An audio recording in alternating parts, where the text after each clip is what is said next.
Jadi hakim tuh enak nggak sih? Berapa sih gaji hakim sebenarnya? Ya. Gaya saya baca. Jangan terlalu banyak gaya. Jangan terlalu banyak gaya. Ya. Assalamualaikum warahmatullahi wabarakatuh. Waalaikumsalam. Alhamdulillah hadirin sekalian, kita hari ini berjumpa lagi di podcast Pengadilan Agama Pangkalan Kerinci. Bisik, bincang santai tapi asik.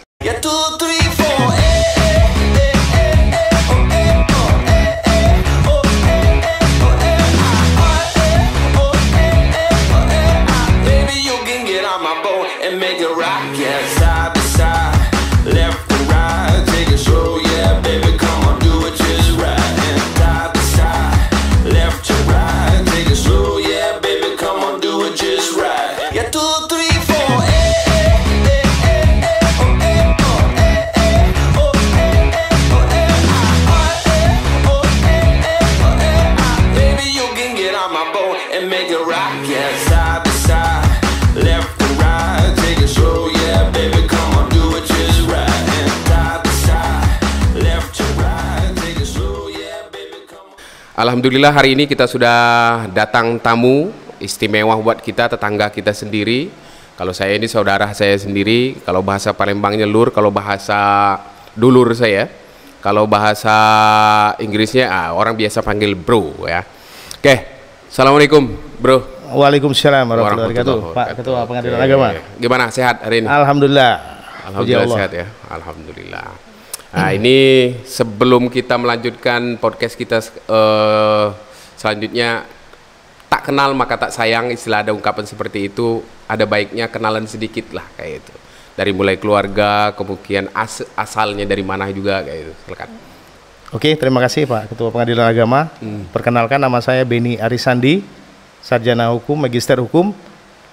Saya sendiri sebetulnya berasal dari kelahiran Batanghari. Batanghari ini Jambi. Batanghari Muara Bulian, daerah Provinsi Jambi, Pak. Provinsi Jambi. Oh, okay, jadi kalau ke kampung saya itu arah ke barat itu Provinsi Sumatera Barat. Arah barat ke Provinsi Sumatera Barat. Di situ saya dilahirkan dan saya mulai dari sekolah dari SD sampai dengan SMA di sana di Muara Bulian atau di Muara Bulian.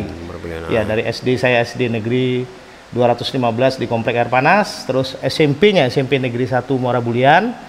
Dan SMA-nya SMA Negeri 1 Muara Bulian. Setelah itu saya berangkat ke Pulau Jawa. Tepatnya di Universitas Diponegoro, Fakultas Hukum. Saya melalui program yang disebut dengan mahasiswa undangan. S1-nya mahasiswa undangan, itu dari SMA 1 Muara Bulian. Saya mengikuti program PSSB namanya waktu itu. Zaman itu ya? Zaman itu PSSB itu adalah program studi siswa berpotensi.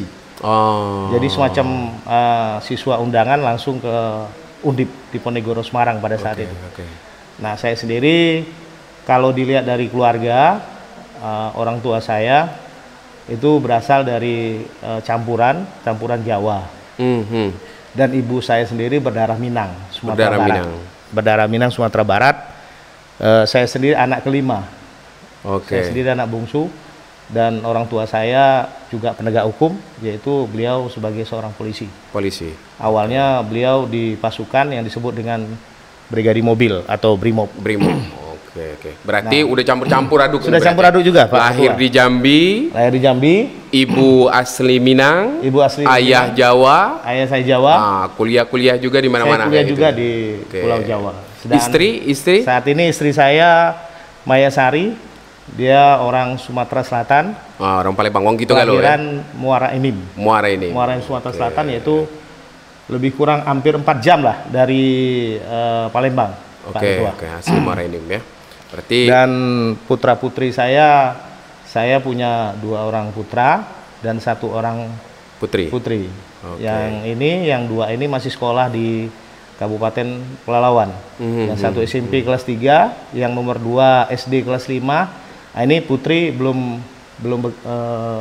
bersekolah. Belum bersekolah. 3 orang jadi ya? 3 orang. Oke.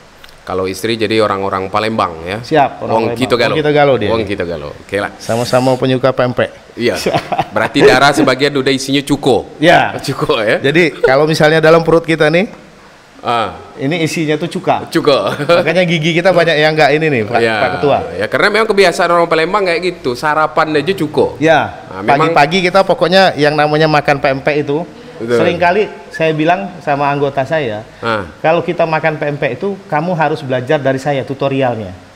Itu beda kan? Beda makan tutorialnya. Kalau betul. Orang daerah Sumatera atau daerah lain di luar Sumatera Selatan itu makan pempek itu mereka harus punya tutorialnya harus tahu dia. Jadi makan pempek bukan cuma makan pempeknya, tapi ada yang disebut dengan nyirup bahasa kita. Jadi cukonya kita minum. Iya, ya betul, betul.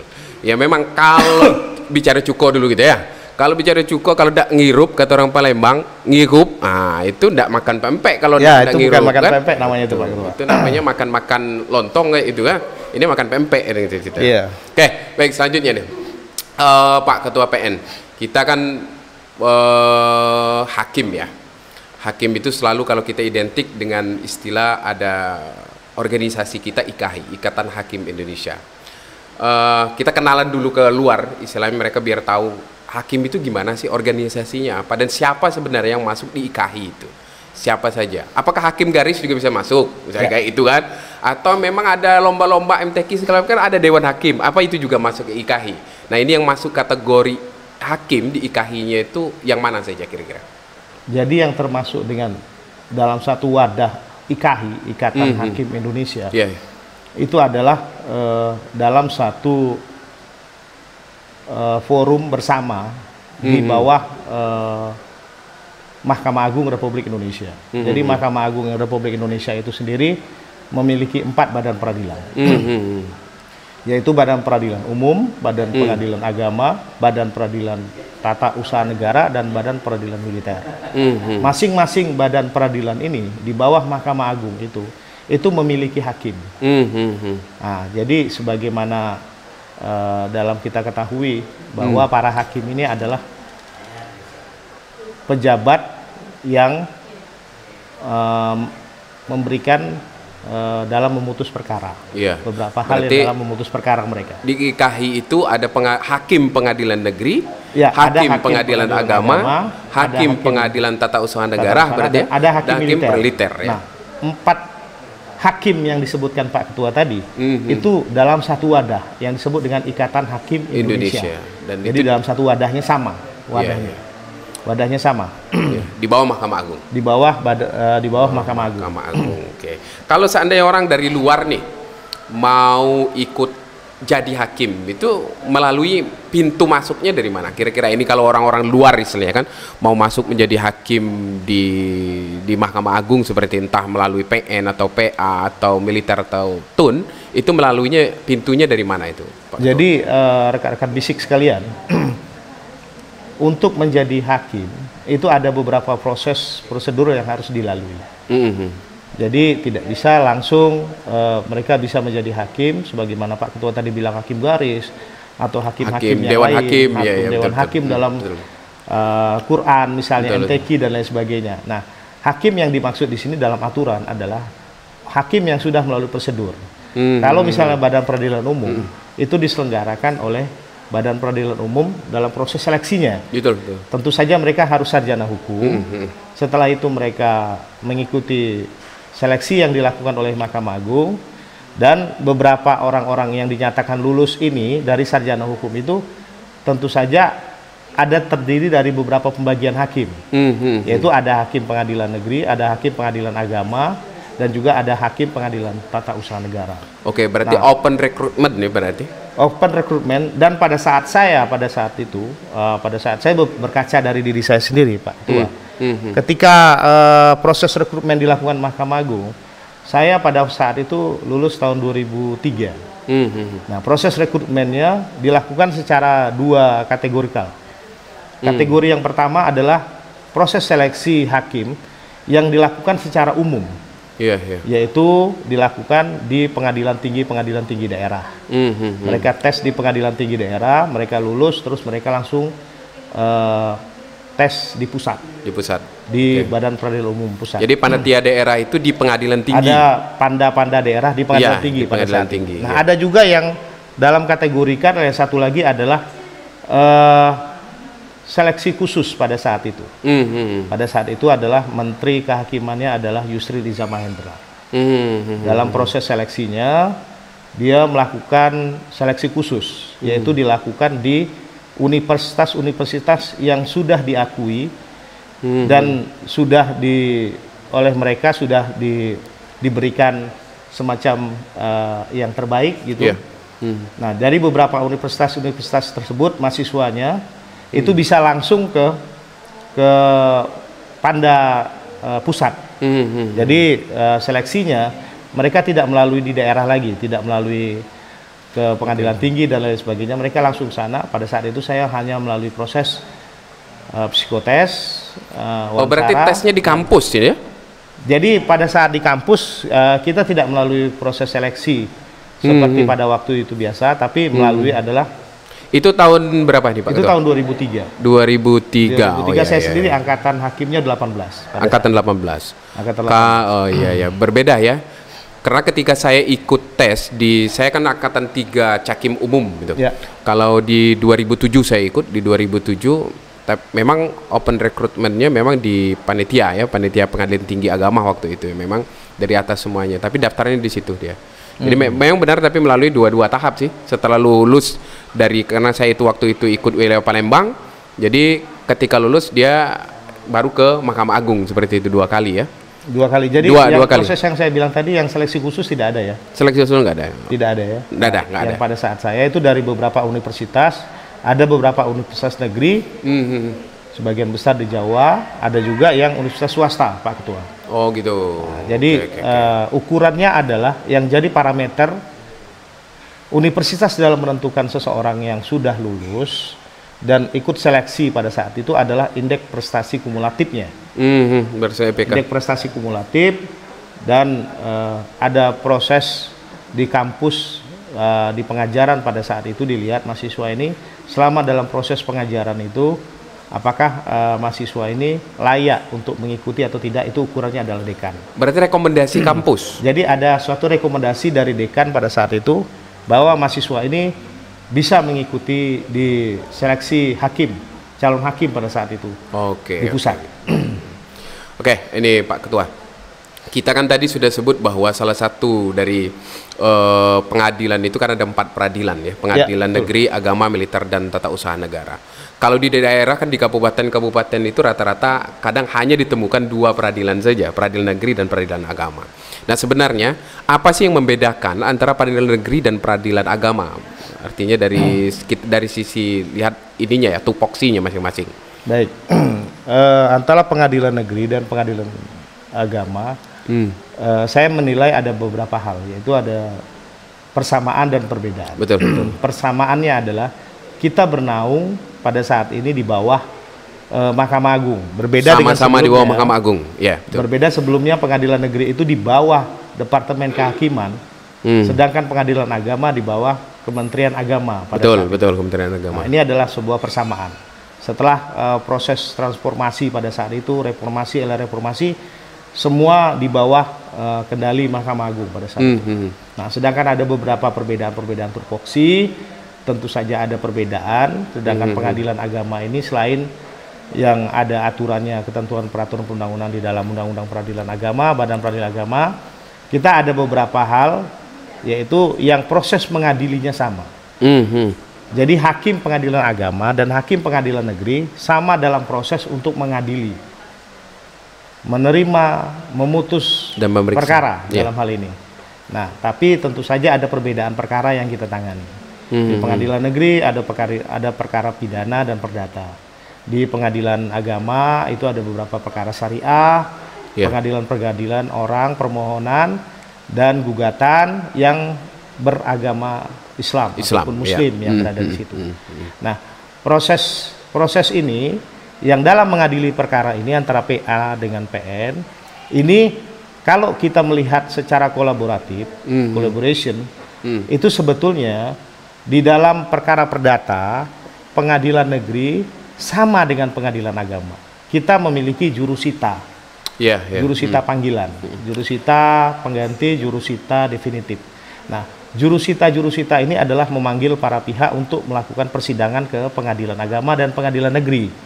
Nah, tentu saja dalam prosesnya itu, dalam pemanggilan ini, karena sifatnya ini perkaranya privat, para pihak, ada biaya-biaya yang dikeluarkan baik dari PA dengan PN. Ya, karena akibat dari memanggil tadi, akibat dari pemberitahuan ke para pihak. Nah, proses-proses pemanggilan ini sedapat mungkin kita melihat bahwa PA dengan PN itu dalam hal panggilan atau radius atau biaya yang akan dikeluarkan, itu kita berharap bahwa terjadi sinergitas atau kesamaan pandangan melihatnya, dan bukan melihatnya bahwa ini mungkin ada perbedaan finansial dalam hal permanggilan. Nah, akan tetapi kita melihat ini perbedaan ini dalam rangka masih adalah beberapa kewenangan-kewenangan para jurusita. Dilihat dari jauh atau dekatnya panggilan. Itu kalau dari sisi perkara perdatanya ya. Kalau berarti kan yang membedakan PA dengan PN ini berarti PN ini ada pidananya seperti itu. Ya, beda lagi kalau kita bicara dengan Mahkamah Syariah di Aceh. Di Aceh itu ada perkara jinayah, ada pidananya, ada kayak seperti itu juga. Tapi kalau di luar Aceh memang tidak mengatur, di PA itu membedakannya tidak ada perkara pidana. Tapi kalau soal perdata tadi seperti sudah dijelaskan tadi, sebenarnya kita sama cara kerjanya. Ya, ada jurusita juga kan, manggil segala macam. Ada radius SK ketua dan lain sebagainya itu Pak Ketua. Karena memang kalau PA hanya khusus mengadili perkara untuk orang Islam saja. Ditambah dengan Undang-Undang 3 2006, kita kewenangan PA ini ada sengketa ekonomi syariah. Kayak itu. Ada ekonomi syariah. Ya, ada ekonomi syariah. Apalagi saat ini kan mulai dari perbankan sampai ke sendi-sendi bagian perdata, kalau kita ngelihatnya secara privat, orang sudah melihat bahwa ini ada ekonomi syariah yang akan ditonjolkan.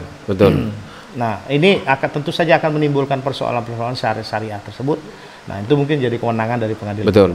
Saya juga pernah menangani kasus sengketa ekonomi syariah ini juga waktu di Satker Lama itu juga. Di mana, Pak? Di Mentok. Di Mentok ya? Ada perkara gugatan sederhana, memang nilainya di bawah 500 juta. Itu jadi kalau di bawah 500 juta kita menyidangkannya dengan perkara sederhana dengan hakim tunggal. Hakim tunggal kayak itu. Memang ya itu tadi, segala yang sengketa ekonomi syariah, bisnis syariah, akad syariah, jika ada sengketa PMH, perbuatan melawan hukum atau wan prestasi, itu larinya ke pengadilan agama. Apalagi sekarang sejak mergernya bank menjadi bank BSI ini ya, kemungkinan besar itu akan banyak ada sengketa dua kategori ini, wan prestasi sama PMH ya, perbuatan melawan hukum. Nah, sekarang gini, bro, ngomong-ngomong nih, jadi hakim tuh enak nggak sih? Bagi rekan-rekan sekalian, rekan-rekan bisik terutama. Jadi hakim itu sebetulnya adalah panggilan jiwa. Jadi panggilan jiwa, dan kita harus memahami bahwa sebagai seorang pengadil, hakim itu mempunyai tanggung jawab moral. Jadi, apalagi dengan sebutan wakil Tuhan kan? Iya. Ada kan ada gimana seperti itu kan? Ada hakim itu wakil Tuhan disebut seperti itu. Tapi yang paling penting adalah kita menyadari bahwa hakim adalah memiliki tanggung jawab moral.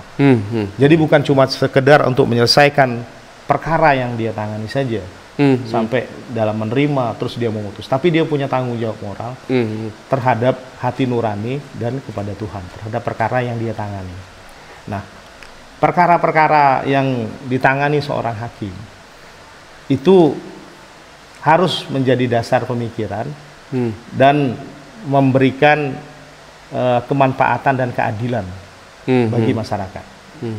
Secara pidana itu, karena ini hukum publik, ketika hakim setelah memutus suatu perkara, maka perkara tersebut akan diketahui orang masyarakat publik secara masif. Nah, itulah merupakan bagian dari hukum publik tadi.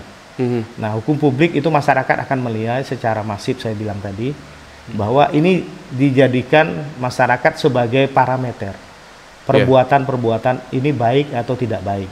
Nah, di sini peran seorang hakim pidana melihat bahwa perbuatan-perbuatan itu secara dikaji, secara akademis, secara hati nurani.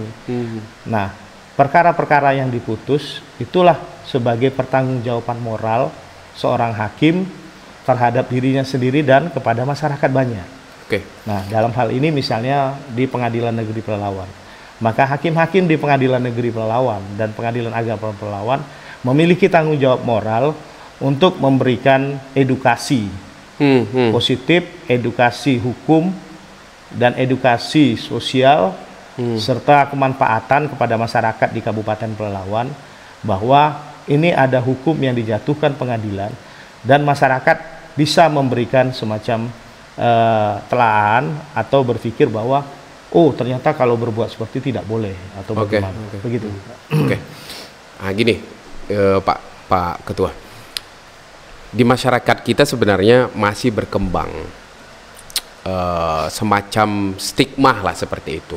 Kalau kita berperkara masuk kambing, selesai jadi sapi. Kan kadang seperti itu. Masyarakat kita kan masih ada stigma seperti itu. Padahal kita sudah transformasi, hakim, hukum acara kita mengatur sudah jauh berubah. Kalau menurut Pak Ketua sendiri melihat fenomena masyarakat, anggapan masyarakat seperti ini, bagaimana wajah hukum, wajah hakim kita saat ini menurut Pak Ketua? Apakah masih ada oknum seperti ini atau kita memang sudah berubah jauh nih, sudah tidak ada lagi seperti itu? Jadi di era transformasi reformasi hukum, setelah kita beberapa dekade tersebut mengalaminya, menimbulkan sebuah wacana dan secara fakta bahwa adanya perubahan-perubahan mindset yang dilakukan oleh pengadilan atau Mahkamah Agung yang dilakukan di sana. Perubahan-perubahan mindset ini bukan cuma sekedar untuk membangun culture building organisasi, tapi juga culture building secara pribadi seseorang. Betul. Nah, ini yang diharapkan oleh Mahkamah Agung dalam visi dan misinya Badan Peradilan yang Agung. Nah, proses seperti ini dalam merubah mindset itu memang tidak semudah membalik telapak tangan. Ada beberapa mindset, kultur set yang memang harus dirubah. Nah, itulah makanya ke depan dengan revolusi 4.0 yang digagas oleh pemerintah saat ini dan juga oleh Mahkamah Agung dengan beberapa aplikasi-aplikasi yang kita kembangkan, yaitu banyak yang dilakukan aplikasi secara online, secara internet yang kita ketahui bersama. Itu adalah merubah dalam rangka kultur set dan mindset. Kenapa saya bilang seperti itu? Karena dengan misalnya kita lihat ada perubahan di depan PTSP, pelayanan terpadu satu pintu yang dilakukan oleh beberapa pengadilan. Bahkan pengadilan seluruh Indonesia. One Gate Integrated Service di depan. Itu adalah mencegah aparatur peradilan untuk kontak langsung dengan para pihak yang berperkara. Mereka datang, dilayani di PTSP, mereka tidak masuk ke back office di belakang. Nah, kalau dulu kan mereka dilayani, mereka tidak jelas. Dilayani mereka pergi kemana, tapi ketika di depan, mereka langsung berhadapan dengan petugas, dan petugas-petugas itu ya langsung akan memproses permohonan atau gugatan atau perkara pidana. Nah, yang saya bilang tadi, kontak-kontak langsung yang dilakukan oleh para pihak dengan petugas. Nah, ini yang menyebabkan terjadinya transaksional di belakang itu secara gelap.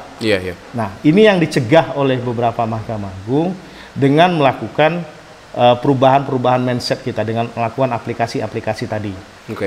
Sehingga di depan mereka tidak ada kontak langsung. Artinya kalau kita melihat wajah peradilan itu sudah sangat jauh berubah kan? Apa yang diucapkan oleh dibicarakan tadi oleh Pak Ketua tadi bawah, apalagi PTSP ya kan? Orang mulai dari daftar, mulai pengambilan produk, pembayaran segala macamnya itu kan tidak perlu lagi kemana-mana, cukup di satu pintu saja seperti itu. Dan mereka tidak ketemu langsung hakim dengan panitra pengganti yang berhubungan langsung dengan perkara kan tuh. Sekarang itu udah sangat sulit sekali ya. Belum lagi mengurangi juga kontak kita ketemu langsung, belum lagi juga sekarang ini ada sistem e-court kita ya. Baik PA maupun PN kan udah pakai ini sistem e-court, sidang bahkan juga litigasi kita juga kan. Saman ya kan udah nggak perlu lagi orang datang ya istilahnya. Bahkan kita sidang juga bisa online kan? Bisa online. Artinya gini, memang kita transformasi kita sudah sangat jauh berubah. Adapun mindset tadi masyarakat ya seperti itulah. Tapi memang kultur seperti ini memang harus edukasi nih bro. Karena kadang masyarakat kan kita tidak tahu kita sudah berubahnya seperti apa. Kadang-kadang masyarakat takut juga, daripada berperkara di pengadilan nggak usah lah baik. Itu tadi masuk kambing keluar sapi katanya kan. Iya. Asalnya perkara yang kecil keluarnya jadi besar kayak gitu gara-gara masuk pengadilan. Padahal mindset seperti itu untuk saat ini ya saya yakin sudah sangat banyak berkurang lagi. Apalagi kita istilahnya generasi baru ini memang kita sudah bergerak lain ya setelah transformasi Mahkamah Agung. Udah berapa kali pindah nih, Bro? Sudah, ini yang ke-8. Ini yang ke-8? Iya. Oh, ke-8. Saya ini yang ke-9. Yang ke-9 ya? 9. Yang ke-9. Sekarang kita suka duka nih. Iya. Ya kan hakim ini terkenal dengan nomaden ya. Nggak jelas di mana home base-nya juga kan sampai pensiun seperti itu. Kita bicara suka duka nih, Bro. Udah 8 kali pindah-pindah segala macam. Ada kenang-kenangan atau suka dukanya gimana sih pindah-pindah ini? Karena seluruh hakim kan kayak gini semua, PA, PN tun seperti itu semua kan kayak gitu. Ini kita bicara suka dukanya gimana nih, Bro? Jadi kalau jadi hakim, sobat bisik sekalian, kita juga harus mempersiapkan mental. Betul. Mentally kita harus siap menjadi seorang hakim karena kita tahu hakim itu nomaden. Dia berpindah dari satu tempat ke tempat lain dalam proses penegakan hukum ini. Jadi tentu saja banyak kendala-kendala yang kita hadapi dalam proses-proses pindah-pindah ini. Terutama misalnya dalam saya sendiri pribadi, itu kan selalu saya membawa keluarga. Anak dan istri selalu mengikuti saya. Betul. Nah, anak-anak tentu saja sekolahnya ya, dia harus kita perhatikan pindah-pindah ini berada di mana. Kadang-kadang ketika kita pindah, anak-anak masih dalam proses belajar mengajar, belum ujian dan lain sebagainya. Nah, ini tentu saja kayak pernah saya pindah waktu itu di Lubuk Linggau, itu saya sendiri berangkat ke Metro, istri saya masih tinggal di sana, Bro. Karena sekolah? Karena sekolah anak saya, karena mendekati ujian pada saat itu. Betul. Dan tidak bisa dipindah kan? Terpaksa istri saya tinggal di Lubuk Linggau, di rumah teman dia pada saat itu. Jadi rumah dinas saya sudah keluar saya. Ya, betul. Saya nggak punya kontrakan, terpaksa istri saya numpang di rumah teman dia di Lubuk Linggau. Jadi numpang kos sementara, kos kamar saja bersama anak saya di situ. Sambil menunggu anak ini selesai sekolah. Sambil menunggu anak saya itu cukup beberapa bulan pada saat itu. Betul. Ada 3 atau 4 bulan pada saat itu. Jadi istri saya di sana. Jadi sobat bisik sekalian, kita harus memahami itu. Jadi ini tidak boleh menjadi sebuah kendala karena dalam rangka tour of duty tadi. Jadi kita sebagai seorang penegak hukum dan tour of duty kan proses mutasi-mutasi ini itu tentu akan mengiringi. Inkasu dia pasti mengiringi jabatan hakim. Apalagi kalau hakim mungkin lebih lama proses mutasinya ya. Dibandingkan kita sudah pimpinan, ketua ataupun wakil, mungkin prosesnya bisa lebih cepat. Betul. Nah, ini proses dukanya ketika proses. Tapi ketika proses sukanya sangat banyak. Jadi saya sendiri beranggapan bahwa dimanapun saya pindah, karena saya menganggap bahwa pengadilan adalah rumah saya, Mahkamah Agung adalah rumah saya. Dan orang-orang yang berada di dalamnya itu adalah keluarga besar. Betul.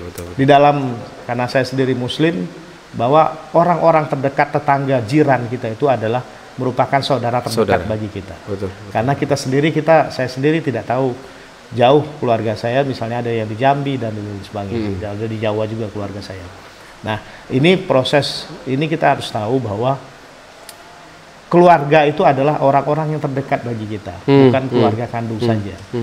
Bahwa orang-orang pengadilan itu adalah keluarga. Nah, karena ini sebuah keluarga dan kita harus memiliki ikatan emosional dengan mereka.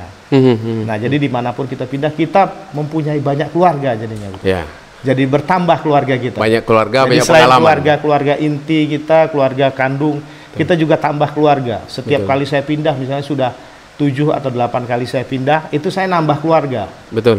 Saya punya keluarga di Rantau Prapat, Pengadilan Negeri Rantau Prapat. Saya punya keluarga di Pengadilan Negeri Metro. Saya punya keluarga di Pengadilan Negeri Batam, di Karimun, Tanjung Balai Karimun, di Muara Enim, di Muara Bulian dan lain sebagainya. Nah, ini merupakan keluarga saya. Kita harus menyadari. Dan terkadang ini kadang melebihi keluarga kandung karena dekatnya seperti itu kan? Karena kita perantau tadi. Ya memang kita bahasa kita di mana langit dijunjung di situ bumi dipijak. Disitulah kita bumi dipijak kan. Tentang adab kita lah yang bisa itu artinya, yang bisa menentukan.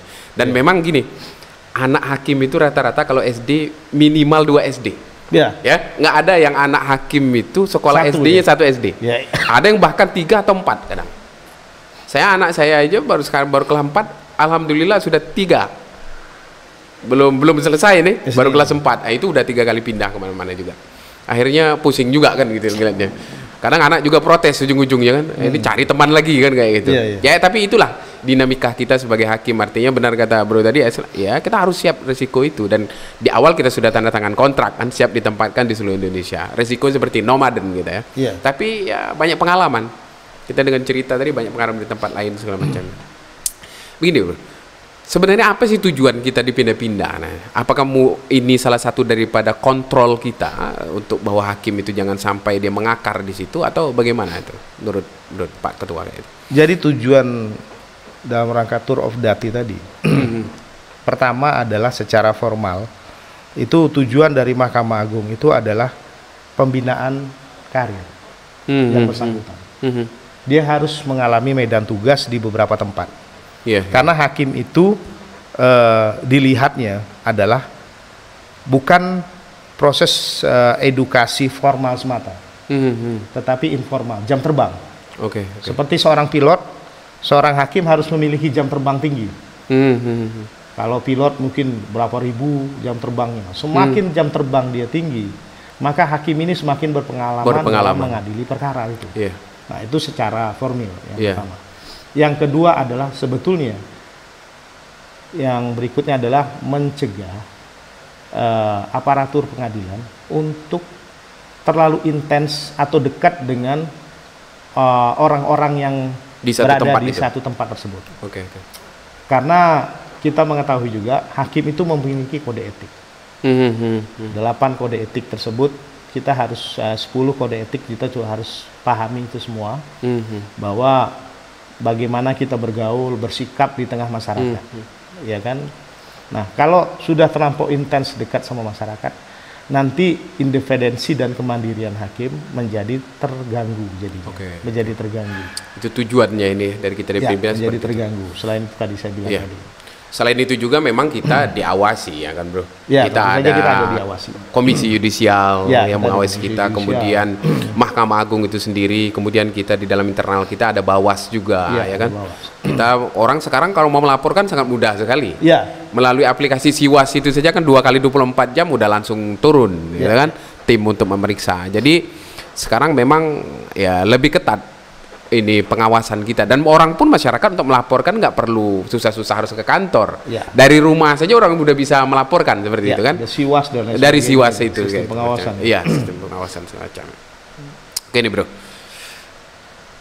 ini pertanyaan sebelum terakhir nih, berapa sih gaji hakim sebenarnya? Cukup nggak gitu gaji hakim sekarang saat itu? Gaji hakim sebetulnya kalau kita mengetahui itu sangat cukup menurut saya. Sangat cukup. Untuk menghidupi anak mertua cukup. Kalau kita berpikir untuk lebih jauh lagi untuk proses ini segala macam, mungkin bisa dirasa kurang oleh beberapa orang. Betul. Karena tapi yang paling penting kita melihat bahwa besar atau kecilnya gaji itu bukan persoalan. Yang jadi persoalan adalah gaya hidup kita. Betul. Kita selalu ditekankan oleh pimpinan kita untuk hidup sederhana, dan sesuaikanlah gaya hidup kita dengan pendapatan kita, gaji kita yang bersoalan kita ya kan. Yang penting, lebih penting adalah kita tentu menabung, proses menabung dari segi anak-anak masih kecil dan lain sebagainya. Nah, gaji-gaji ini itu harus kita sesuaikan dengan pola hidup dan gaya hidup. Betul. Ya kan, apalagi saat ini saya selaku pimpinan juga saya bilang sama rekan-rekan sekalian, anggota-anggota saya, bahwa gaji yang ada saat ini adalah yang diberikan negara tentu saja sudah dikalkulasi dengan pola hidup dan ketika kita berpindah-pindah tempat. Tentu saja di beberapa tempat itu ada tunjangan kemahalan dan lain sebagainya. Nah, gaji ini yang bisa dirasa cukup oleh beberapa orang, bisa juga dirasa kurang. Betul. Ya, ini memang relatif. Ya tergantung gaya tadi. Yang bilang Pak Ketua tadi, gaya hidup tadi. Gaya hidup sesuaikanlah dengan pola hidup kita sehari-hari. Yeah. Ya, kehidupan kita sederhana dan lain sebagainya, itu menjadi acuan bagi kita bahwa gaji yang kita peroleh ini adalah untuk bisa mencukupi kehidupan kita dan keluarga. Betul. Begitu ya. Artinya kalau kita, ya benar tadi Pak, saya setuju itu. Berarti kita ini harus bergaya sesuai budget. Ya. Artinya gitu. Ya. Gaya sesuai budget. Jangan terlalu banyak gaya. Jangan terlalu banyak gaya. Ya kan, karena orang Palembang bilang banyak gaya, ini kan. Banyak gaya kan. Banyak gaya. Jangan terlampau banyak gaya. Artinya hidup sesuai budget kayak itu, seperti itu. Oke, terakhir nih bro. Pesan untuk kawan-kawan kita sesama IKHI, sama-sama hakim seluruh Indonesia yang mungkin bisa menyaksikan YouTube kita ini, pesan moral untuk kawan-kawan kita, paling tidak ya kita watawasau bil haq watawasau bisop ya, kita saling mengingatkan seperti itu. Pesan untuk kawan-kawan kita sesama hakim gimana bro? Untuk pengurus di pusat dan pengurus di daerah, kita ini sama sebetulnya, ya kan? Sebuah wadah Ikatan Hakim Indonesia adalah wadah untuk saling sharing, berbagi, berbagi pengetahuan, ya, berbagi kondisi-kondisi kita saat ini. Yang paling penting adalah kita berharap bahwa rekan-rekan kita dalam wadah Korps Hakim, kita harus memiliki semangat soliditas dan solidaritas. Soliditas dan solidaritas. Ini yang tentu saja yang menjadi PR kita bersama. Ya kan, soliditas dan solidaritas. Kita rasa kebersamaan, toleransi, rasa-rasa kita terhadap teman kita yang misalnya ada dalam kesulitan atau dalam masalah begitu ya. Kita harus menimbulkan semacam empati. Bukan sebaliknya, ya kan? Karena teman kita sakit seperti bagian tubuh kita. IKHI adalah sebuah sistem. Ikatan Hakim Indonesia adalah sebuah sistem, bahwa sistem ini tidak akan bisa berjalan apabila tidak ditopang oleh sub-subsistem lainnya. Seperti badan kita, kalau ada salah satu badan kita yang sakit, tentu saja yang lain akan turut merasa sakit. Jadi proses soliditas dan soliditas ini yang akan kita kembali kita tanamkan ke rekan-rekan kita semua, bahwa kita ini adalah sama dan kita adalah keluarga besar di Mahkamah Agung. Jadi mari kita tumbuhkan semangat soliditas dan solidaritas ini. Jadi kalau misalnya ada rekan, kan sudah banyak dimulai saat ini bro. Ada beberapa proses Ikatan Hakim Indonesia yang ketika terjadi bencana, ada pengadilan yang misalnya banjir, tanah longsor ataupun gempa, langsung tim dari IKHI pusat langsung datang. Nah ini menunjukkan bahwa sudah mulai tumbuh soliditas dan solidaritas. Bahkan simpati kalau seandainya ada kawan-kawan kita IKHI yang meninggal dunia di dalam tugas seperti itu kan. Dunia, apalagi pada saat COVID. Iya, COVID kemarin itu sangat banyak sekali. Banyak senior kita juga, bahkan junior kita juga yang sudah meninggal dunia. Iya, betul. Nah, ini kita tumbuh kembangkan karakter seperti ini, karakter building. Betul. Karakter building, soliditas dan soliditas. Bukan karakter building dalam arti negatif, tidak boleh. Tapi dalam artian positif.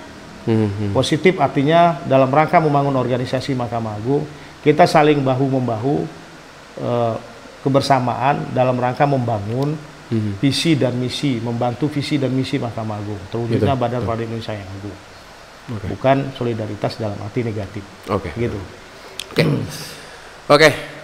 Perbincangan hari ini sungguh sangat banyak maknanya, banyak yang perlu kita petik, kita pelajari. Paling tidak penonton kita yang mungkin belum menjadi hakim atau sudah menjadi hakim bisa menjadi pengetahuan, sharing pengalaman seperti tadi, bahwa wajah hakim saat ini, wajah dunia peradilan saat ini sudah sangat jauh berubah kayak seperti itu ya. Dan pesan yang sangat kita pegang teguh bahwa benar kata Pak Ketua, saya sangat setuju bahwa hiduplah sesuai budget. Hidup sesuai budget. Hidup sesuai budget. Pola hidup, jangan banyak gaya. Jangan banyak gaya. Seperti itu ya. Jangan banyak gaya seperti itu. Demikianlah Visikers. Mohon like, komen dan subscribe-nya YouTube Pengadilan Agama Pangkalan Kerinci. Akhirul kalam. Wassalamualaikum warahmatullahi wabarakatuh. Waalaikumsalam warahmatullahi wabarakatuh. 1, 2, 3, 4